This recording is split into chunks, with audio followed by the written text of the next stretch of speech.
Dear friends, glad to see you all on Feygin Live. It is Friday, 22nd of July. It is 10 p.m. Kiev time, and we're doing a usual stream. It is day 149 of this war. Glad to have Olexiy Arestovych with us. 70,000 people are watching us live. Over 12,000 left their likes. I have big ask, despite that being Friday. Please leave the links to this cast in your social media and everywhere you can.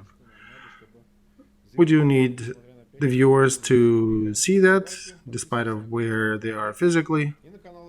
Subscribe to Feygin Live, to Olexiy Arestovych, and to the Privateer station if you're watching that in English and have not done that yet.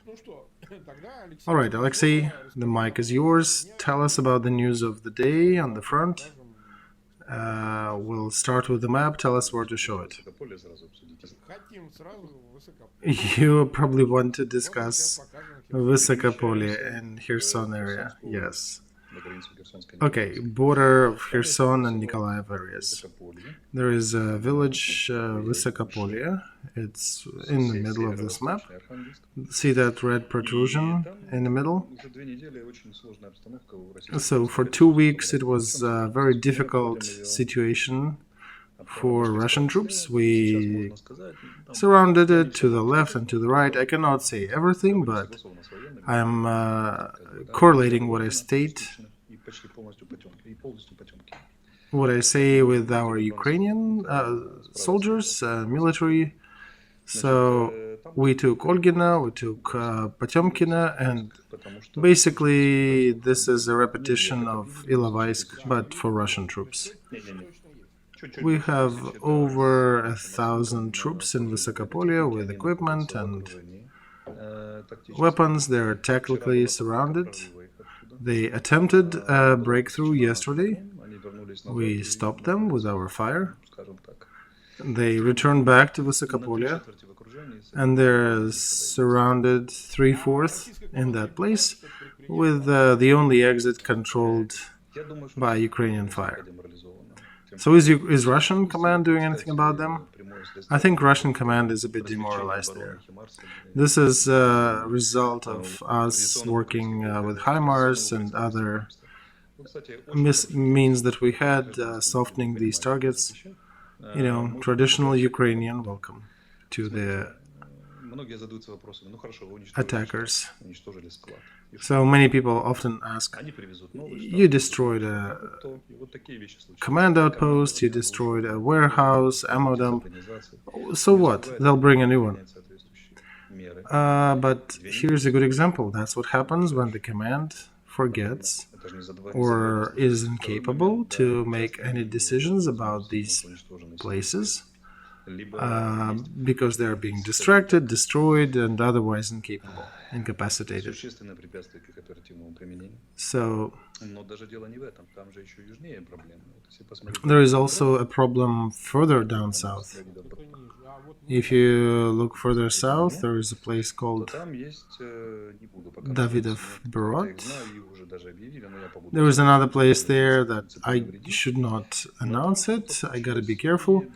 But something happened there, and one of the roads that goes alongside the Frontline, you know, Belogorovka and all that, all of a sudden it was cut by Ukrainian troops. And Russians lost the opportunity to maneuver along the front line. This cannot not disturb our opponents, because if you look to the north, you can see that green encirclement near Mala Alexandrovka and Velika Alexandrovka. And now Russian command is got another headache to worry what if that red protrusion will be encircled.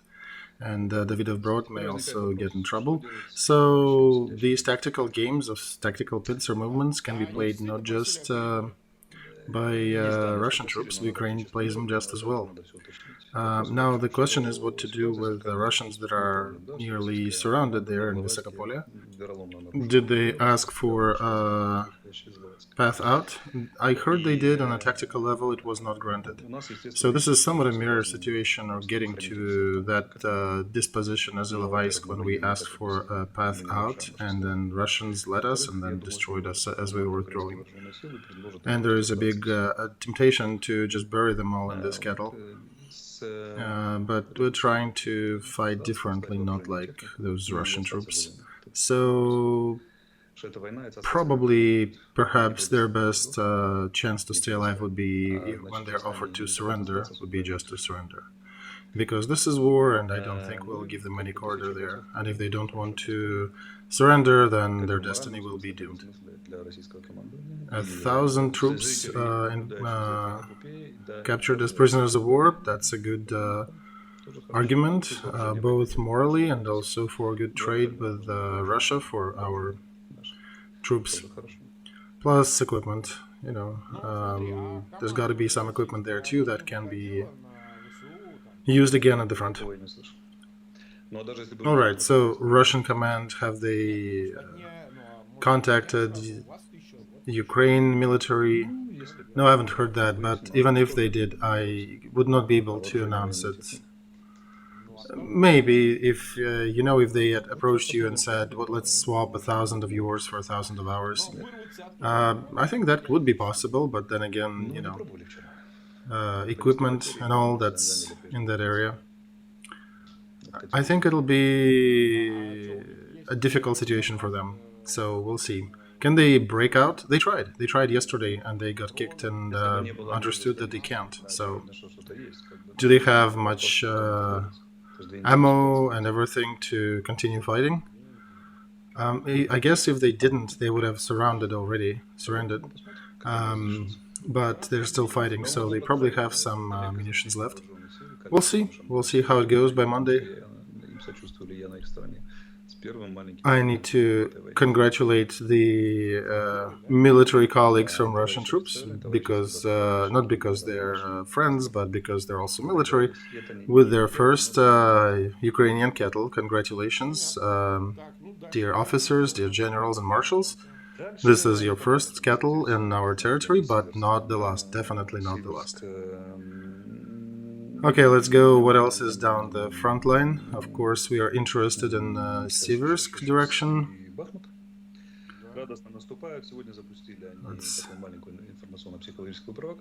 And Bakhmut, the eastern front. They're trying to advance there. They created a little propaganda trick today showing that they, as if took some area near Siversk. They showed some people who were captured in near Lysychansk and said they got them near Siversk. Then they announced that they destroyed Battalion Aidar and then showed the videos from 2014. So you don't even have a separate Battalion Aidar. Yeah, no, it's part of another motorized brigades. It's not a distinctively separate element right now. But the thing is, they're bringing. Why are they doing that? They're taking materials from 5-6 years old, and they're trying to feed them to their population as if it is new. It basically indicates that they need to try to keep their pants up, and they keep falling, and they're doing whatever they can with both hands now. Even doing these very easily debunked maneuvers. And they try to advance. They capture, another 10, 20, 50 meters. But the situation in general is very slow, and it's far removed from those heroic motions near Crimea. But it is not a good prognosis for them. There are more interesting things happening that I cannot disclose at the moment on the battlefront, but we'll get to them as they become more public knowledge. I can also say that on the Kharkov direction they're also stirring up, and they try to move near Izum. Near Izum, they keep trying to advance all the time. There's an almost constant attempt to continue their offensive. They try to move to Svetlodarsk also. But as our general command keeps noting in their daily comments that these actions were unsuccessful for the Russian offenders. And they're trying to do that small tactical kettle there that you can see near Novolugansk, Sinigorya, those areas. I kind of know these places pretty well. That was my zone of responsibility back in 2018. We'll see how that works. They also tried to move to Novoselovka, a little south, to New York. Yes, we did mention we do have New York in the Donetsk region. And then again, some of their warehouses exploded in that area, so that kind of took some of their steam out. They probably were smoking in the wrong place again. Mikhailivka, another area they're trying to advance. They've been trying to advance there for like 150 days and nothing really worked, so...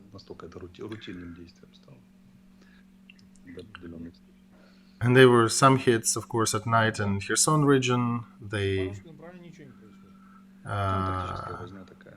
lost a few ammo dumps and some of the logistical means. We hit them pretty accurately. So anything near Donetsk, anything active there, there is a little bit of tactical motion, but nothing major. And we can afford ourselves to say nothing major because we're comparing it with more difficult situations in other fronts. By the way, Zaporozhye, it's not too active, but near nuclear station they had one of their MLRS Grad systems, and one of the drones actually got a good footage of our hit of that one, and a little tent where their soldiers were positioned. So yeah, there are things happening to them. We're not letting them rest. Let's also take a look at the cat. Remember we talked yesterday about that cat from the island? They did send us a picture. Here is the cat. We already heard that he's got an owner, and the owner actually sent us that picture. He's a cute little one. He's a tiny one. We thought he's bigger. No, he's a little one. He's only a junior fighter. Black cat who crossed the road many times to Russian troops on Snake Island. Alright, so we got to the cat. Good. Now, continuation of Istanbul topic.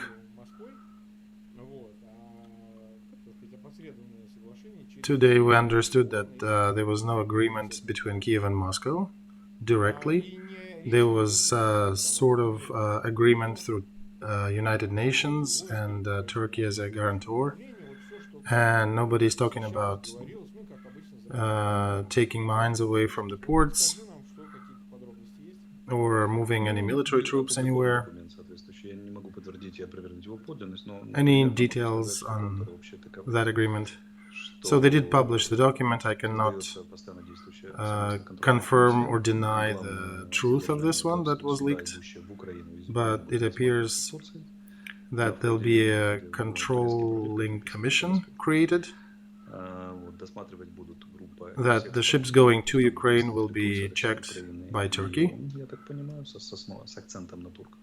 It'll be a group of all countries. Ukraine, Russia, United Nations, and Turkey, with the main accent on Turkey. These ships do not have to be Ukrainian ships. It could be ships of any country of the world that would want to rent Ukrainian ship for delivery of grain. And Commission will catalog the ships and follow their routes. They will follow the routes that are deemed safe. There usually are these safe areas. So both sides know that they exist, and the ships will be assisted in guidance. If necessary, additional ships will be used to clear the mines. No UAVs, airplanes, boats, or submarines are allowed to approach these vessels. Ukraine continues to controlling their own ports. If Russian troops attempt to approach these ports, they will be shot at. And we will be doing that if they'll try to threaten. Also, if a vessel is making strange maneuvers or suffering some incident, then there'll be certain commission, certain way to check and provide assistance if needed. Looks like major accent will be in this operation on Turkish side that will be providing all the logistical support. Of course, our side is not eager to talk to Russians at this point. From Russian side, they have some hope, and that's mostly by their statements, which are not confirmed or anywhere documented, that some of the sanctions may be lifted or maybe prevented from being added and thrown additionally to the Russian sanctions pile.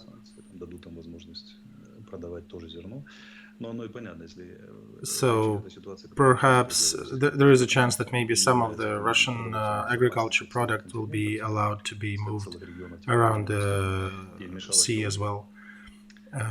So Russia might be allowed to sell some of the agriculture products to the countries that need it. So just the fact that United Nations is taking that into consideration, trying to add itself and inject itself into this problem, it basically is an indicator that other countries do need agricultural products, and United Nations is trying to facilitate that both sides can provide food articles, food items to the countries in Africa to not escalate the crisis. And so, if anything, these negotiations are a degree of sanity. It's a step towards civilization and logic. It's generally a good story. They do not support, blatant use of nukes and other things threatened by Russia. So we're kind of making a couple of steps towards peaceful means and thinking instead of shooting first. From the weak points in this solution probably is inspection of the vessels going to Ukraine, but one needs to understand that this is not Russian patrols trying to do all the controlling function. It will be an international commission with a slight presence of Russia just to satisfy the demand of being included. And there is no direct agreement with the Russian side, so there are no promises between two countries. So the plans of Kremlin to provide additional pressure to push further into the diplomatic window did not work, and I have to acknowledge the professional level of our diplomats who figured out a way with our international colleagues to avoid what we did not want to do, to avoid direct negotiating with Russia and putting things on the table for them. So, in general, this is a good achievement of our diplomacy. And we understand this at least $1 billion of trade, B with a B, monthly.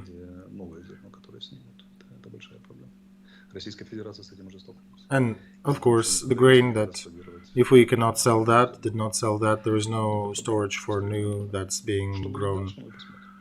Same situation in Russia, because they're not selling the currently stocked one. There's no place to store new grains that are to be harvested this year. So this is strategically a good decision. I think on this track some de-escalation is possible. This is generally is a good civilizational step. This is not a bad thing. Of course, we understand that some people still want to avenge and get the territories and all that back. And the war is not over. We are doing that on the front. These are the steps on the different front to help the other countries in the world that need our food products. And this generally a good care about people in the world. 6 to 9 million people are dying from hunger every year on this planet. Like 1.5 to 2 holocausts happening annually. So if we can do something to prevent it, that's good. It was a good step to prevent hunger in the countries of Middle East and causing additional crisis with more waves of refugees swamping Europe. So that was one of the, by the way, threats of Russian Federation to Europe, that there'll be hunger and Africa will start running to Europe again. So in general, that's a good story, not bad. Okay.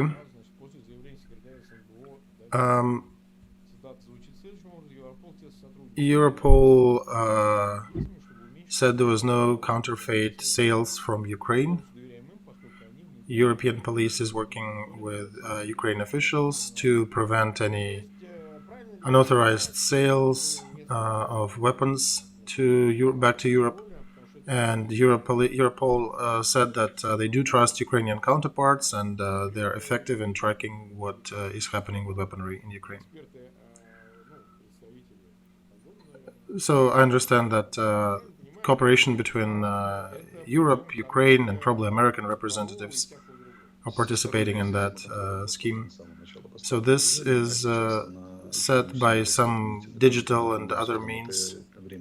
Yes, a complex system of control, weaponry control, was implemented from the beginning of supplies arrival from the West, and now there is additional commission with our parliament. Control is performed by our partners, and it is very easy to control big articles. There already are, they got the special means to find their whereabouts. And they already mentioned that weapons provided to Ukraine are not likely to spread to other areas because of the different degree of tracking. Very good established system from the beginning. And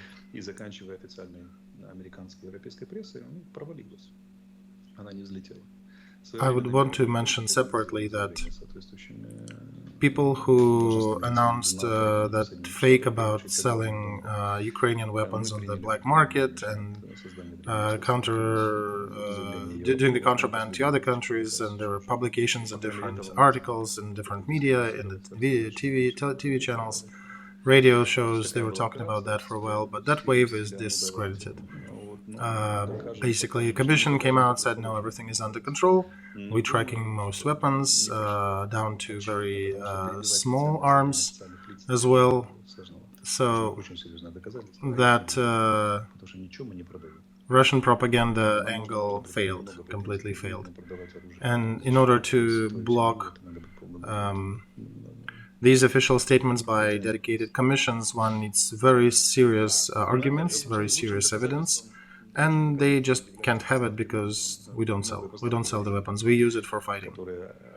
The best argument that everything is good and under control is that there are new supplies announced that were announced yesterday. Britons and Americans are sending us more arms. By the way, you asked yesterday how many armored British anti-air machines complexes are coming. 6, we got 6, and today we've already seen a video. Basically, it's a mobile Starstreak complex that is very effective, made on the armored vehicle base. So this is a mobile system to protect troops on the front from airstrikes. America also sending another 4 HIMARS and Phoenix Ghosts. attacking UAVs that can hang in the air for 6 hours and can also destroy targets with medium level of armament, medium level of defense, medium armor. So not just light, but medium. So a military professional looking at that can notice that there is definitely an accent increasing for the supplies that can be used in the medium range. So if you look at the bigger picture, first you take out logistics and operative resources, then you use the close combat troops to destroy additional capability for military actions from the offender. And then we come with proposals just like Vysokopolia to a disoriented and tired troops of the enemy to surrender. So that's how Ukrainian offensive may look like, and not like Russian, where you throw thousands of people into the grinder and die. And there was a new piece of news today that Russia indeed lost thousands of officers in the Ukraine land already. And there'll be more. And imagine, right, somebody grew a son for a couple decades, hopeful that he'll continue your family, do something good for this planet, for humankind, and then he goes and fights a stupid war in a neighboring country and just dies there. So I have to mention that, yeah, everything that we are getting right now allows us to target all logistic lines of Russian military that likely will get to the level that of what was happening between Armenia and Azerbaijan in 2020, when any aerial appearance caused troops to panic and run away, because we are getting enough air support, air means drones and other things, so there likely will be continuous motion of very reminiscent of hitting nails in the lid of a coffin. First of all, it's unexpected strikes. You're sitting and not even expecting that things are happening, and all of a sudden there are explosions around you. Then the morale drops and people start to be less active. And then the full incapacitation of any command vehicles or artillery motions, because the moment they start to get into position, they get hit even before they're used. That's when you cannot, when you start losing control of your means, because they refuse to partake, or there is a fear and general understanding that the moment you move into position, you'll be hit. So with all the technical things we're getting, we are very likely heading in that direction. So Pentagon notion today that Russian Federation sent about 85% of their military capacity in Ukraine. They gathered everything from around the world and sent about 85% of their total military to the war in Ukraine. So you did mention that 150 a number. I did count before 135 to 150, yes, overall 1,000 troops of Russians used in Ukraine. So if we say that this is 85%, including the amount of people, troops they lost here, there maybe is another 15% left. So they actually, you have to understand, they used everything. 18th Machine Gun Division from Sakhalin Island was never involved. Not in Chechnya, not in Afghanistan, nowhere. They were not touched even since basically 1945. Even when there were conflicts on the Soviet-Chinese border, and they were creating additional 4 or 5 armies to defend the southern border there, they never left Sakhalin. This detachment was always there as a protector of the island. And now they were thrown into Ukraine. They lost most of their personnel, and they're back in Russia recuperating on the rotation. So the remaining 15%, they do need to have somebody to still remain on the border, right? From Pacific Ocean to Ukraine. So there was initial strike group that they accumulated, then they threw another 2 groups later, what they could gather, and they're trying to rotate them and refill them, refit them. We even caught them sending criminals, released criminals from prison, and many of the Russian detachments were destroyed twice over, 2-3 times. Not fully, but in order to be rotated and be military not fit for battle, the detachment needs to lose 60 to 80% of personnel, so that tells you how many of them were killed and lost, wounded. So this is a huge number. It's a big number even for Russian politics. It's not like those 15% are not touched. It's just right now 15% are in territory of Russia, because you still need something there. Some of them are on rotation, others just taken out temporarily. But the fact that those 85% thrown into Ukraine and they have no significant success, that is basically a verdict to that whole campaign. All right, another question about taking Ukrainian citizenship from Gennady Korban, who was not let into Ukraine. There seems to be some order by president. We cannot find heads and tails of it, if it really exists or not, but there are some people like Kolomoisky, Urbanovich were Ukrainian citizenship was taken away from them because they have other citizenship of other countries, which was not supported. So the law is very specific. It is not too strict as it exists now. It does not prohibit, but does not allow. So it's sort of a gray area in terms of different citizenships. Do you have any unofficial on that scoop? Well, given where I work, it probably would not be right for me to share unofficial stuff here. There are reasons for doing that. People will get these explanations. It just takes time. Okay, so if we distract and just go away from... If we don't look at the last names of these people, let's see what's the angle in policy. It could be a complex measure. Let's listen to the official statements first. Which angle do they want to play?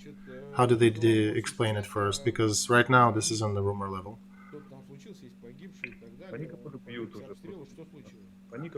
Another question from chat. What's happening in Nikopol? There are some people dead. They've been hitting it more than a week. They're just shelling it with MLRS systems, not even highly targeting, Russian style, where they just destroy everything. So this city is generally kind of across from Energodar, so that's where they're shooting from. And then all of a sudden in Energodar, near Zaporozhye nuclear station, some things happen. They trying to kill our civilians. We are destroying their military targets and just killing their military personnel. So we will continue doing that as long as they keep shelling and terrorizing our civilians. We will be hitting and destroying their military targets. There'll be more things happening there. If you continue shelling Nikopol, you'll be losing more personnel. This is a warning. We'll add more. By the way, speaking of adding, in American Senate, there was a motion to vote on resolution that Russian actions in Ukraine should be recognized as genocide, to be able to bring to judgment soldiers of Russian Federation and Russian command for genocide in Ukraine. to qualify their actions in Ukraine as genocide. Some of the main reasons for that is blanket shelling of civilians, hitting civil targets with prejudice, without even targeting any specific military. And second is removal of Ukraine citizens onto the territory of Russia without their consent. So today Smirnov, legal questions assistant of our president, he said that there'll be tentatively some results in a couple months. So there probably will be, we may expect somebody in Hague Tribunal in 3 months. Some of the first cases, they could be targeting political leadership of Russian Federation. So that'll be quite a grief for them. And the noose is getting tighter and tighter around their neck. It is already there and it's being pulled. All right, another news. President of Ukraine, Zelensky, gave an interview to Wall Street Journal and gave new data about Ukraine losses daily, that Ukraine loses about 30 killed per day, 250 wounded every day. So that remember the early May, June, when the number was about 200 people lost daily during the active military actions there. I want to say that the biggest losses in the Eastern Front, on the Eastern Front, there's probably about 100, a little over 100 people a day. Then I remember when I said that military fortune turned away from us, and when we were running low on ammo shells and artillery, and Russia was faster and better equipped at that moment.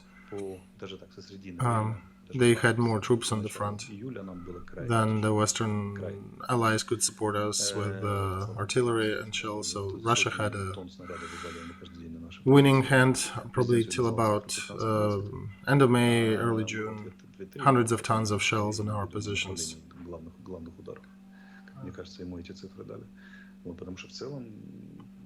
President said they shelled 15,000-20,000, which we could respond to with only 2 to 3.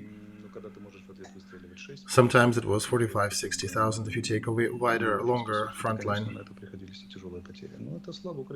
When you can only shoot 6 to counter 45, that doesn't really help.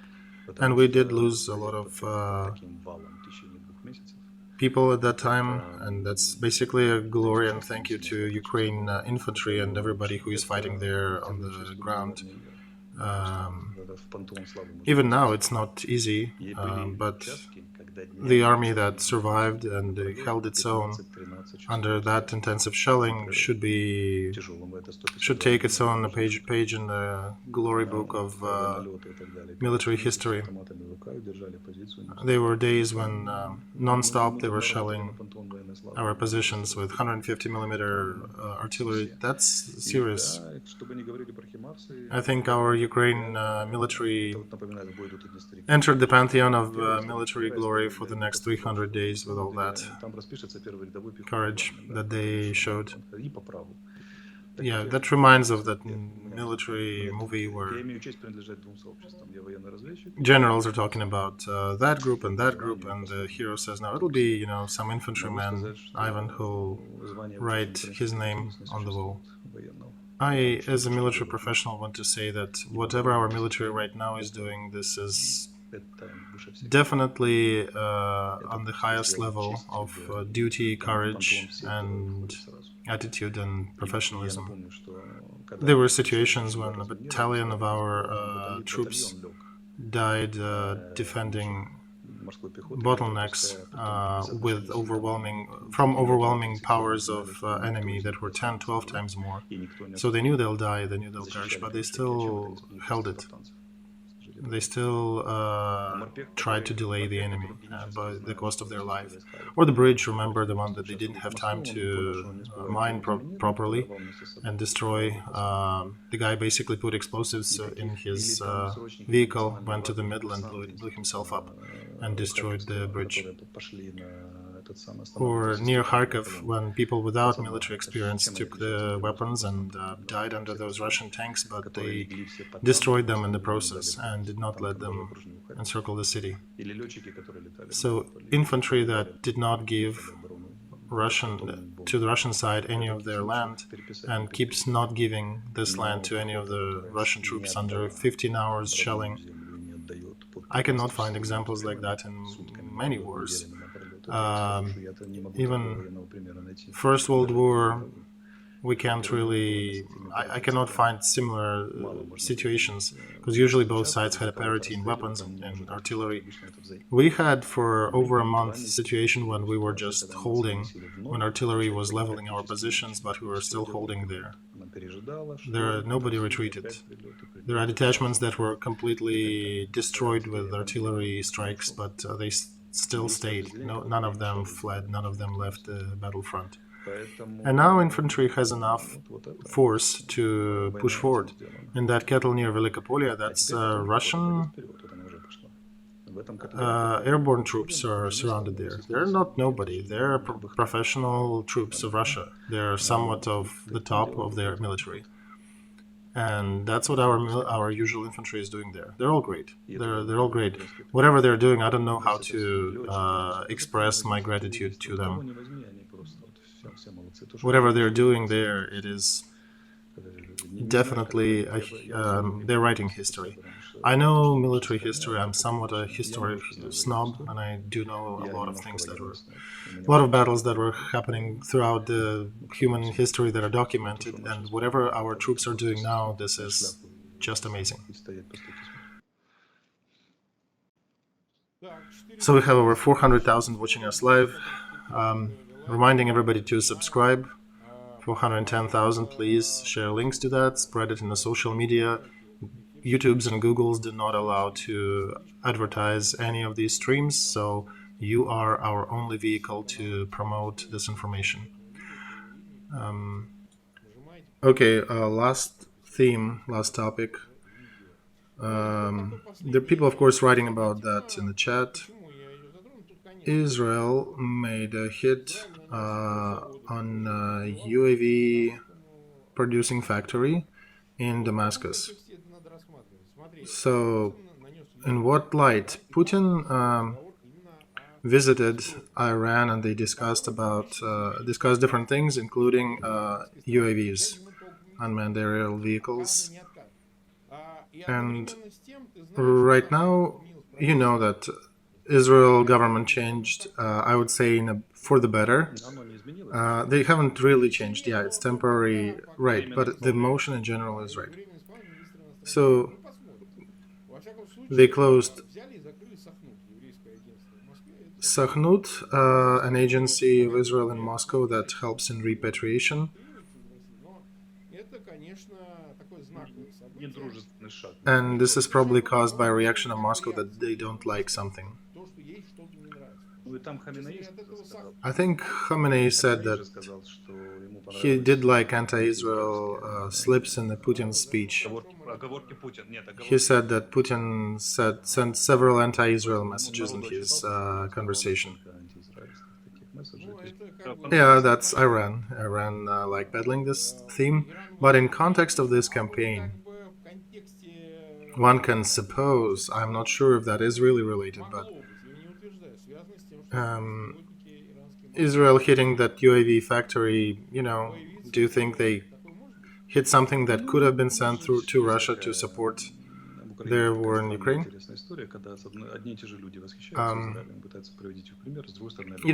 Israel is in a difficult position, and I addressed that in a different discussion. But as I said, that whenever Israel is in position to affect things and they think it's important, their hand will not falter. So yeah, they did not falter, they did what they wanted to. And if Iran has one factory less in building UAVs, that's good. because there were some materials being sent, exchanged between countries, so Iran might be sending some stuff to Russia. But I do believe in Israel, and I'm glad they're taking measures. I think, first of all, their first concern would be the prevention of Hezbollah from getting these UAVs, because they do enable them to do active terrorist activities there. But in any case, it does affect the situation. Right, what an amazing superpower under Putin Russia is, that they need to ask UAVs from Iran, the country that's been sanctioned for over half a century, almost. We have a stream tomorrow, right? Tomorrow, yeah, day 150. That's definitely a milestone. Alright, at 10 p.m. on Saturday we'll have another stream, and now several important messages as well. We showed the cat already. Now this is our charity program. Here is Yaroslav Olexiy Facebook. His wife died in Vinnytsia, was killed by Russians. He was a musician, he's still a musician. He's 7 years old. He 45% of burns. They got hit by an airstrike in Vinnytsia. His mom died. He is struggling for his life, so we decided to support this family. And there are a lot of surgeries in the boy's future to help him get back. Please give us contacts if you know how to find them. I'm sure somebody is watching us from Lvov. Please send contacts to me or to Mark personally, and we'll send that to Yaroslav. We found everybody with your help, so please continue helping us. So this is another story. This is where the money from Ukrainian merch store will go this time. I remind we continue selling t-shirts with Feygin Live and Feygin Arestovych mugs, so please participate.